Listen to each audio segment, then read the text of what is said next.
I want to explain to those who are a little confused about what the wrath of God really is, okay? I know you guys have been hearing for years that the Most High, about the Most High's wrath on the wicked and how the Most High punishes people and stuff like that. I know you guys heard that before, and it's all in the scriptures as well. And there is truth to that. There is truth to it in a way, okay? But the stories in the Bible is more, a lot of it is allegories, okay? And you can look at the Bible as a spiritual book, and the Bible has from the front to back everything you need in it, okay? It's a very spiritual book. You must understand it, okay? It's written in parables. The Bible is kind of like a locked book that is kind of like written in parables.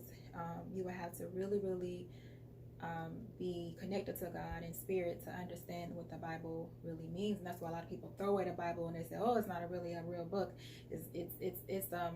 It's lies, but it's no lie in there. You just have to understand it, okay? But anyway, that's neither here or there, because I'm not trying to bash anyone who don't read the Bible. You know, because people can get their sources just straight from God. You know, you can get your, you don't have to read the Bible to know God, but the Bible is just a good instruction book, okay? It's good. So the wrath of God means the law, okay? The law. It's not actually God himself punishing his children or condemning his children, because like I said in another video, God gave us free will. So God is not angry. He's not a hateful God. He's not looking with his hand fold, like shaking his head at his creation, like, oh my God, look at these idiots. You know what I'm saying? Like, he is not doing none of these things.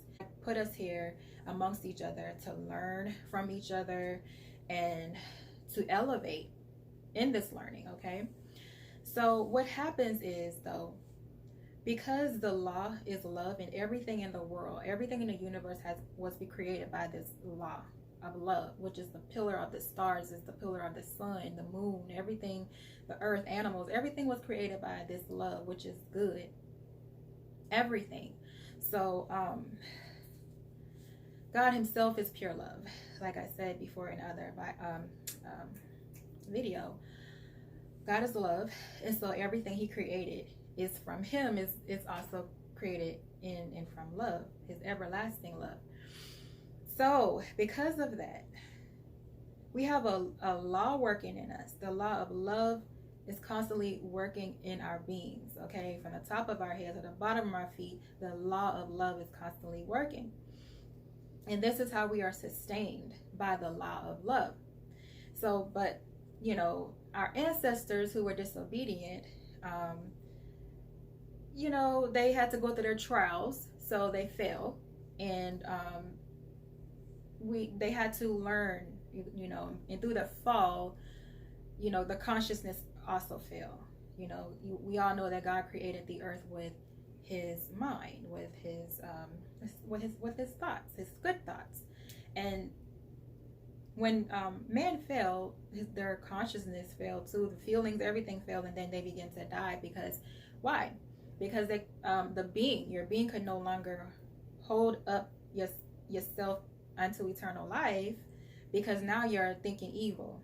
Now you are feeling evil, and your whole being is like, what is this? It's like, what is going on? You're not supposed to operate like this. Like, we can't sustain you. Your being is like, your being cannot sustain you anymore. So it's like, this is why we only live to a certain amount of years, is because of your thoughts, and your doings.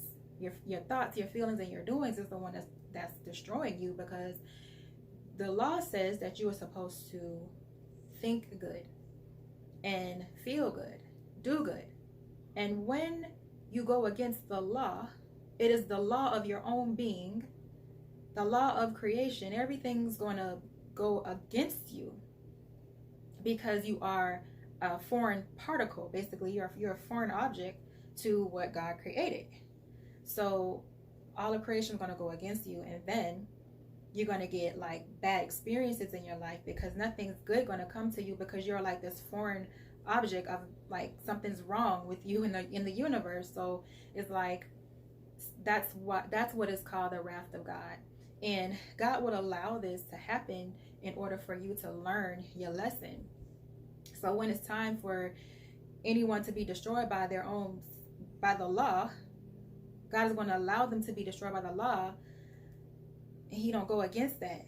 That's the wrath of God. Because God can stop it, but he won't stop it because this is his wrath. He's not going to stop it because you need to learn not to do the things that the law requires you to do. You need to learn on your own self that the law is good and it means business. You were created by the law, so you can't go against the law. And so God will not stop the law from destroying you, because if he stops it, then you will never learn your lesson. So this is why bad things happen. It has nothing to do with God. It is man going against the law of God, constantly going against the law of God, and then they get the consequences of that. So this can go more. I can go deeper into it. I just wanted to make this very short, and so to get people to understand what the wrath of God really is. So when people talk about the wrath of God, you have an understanding of what it really is. Okay.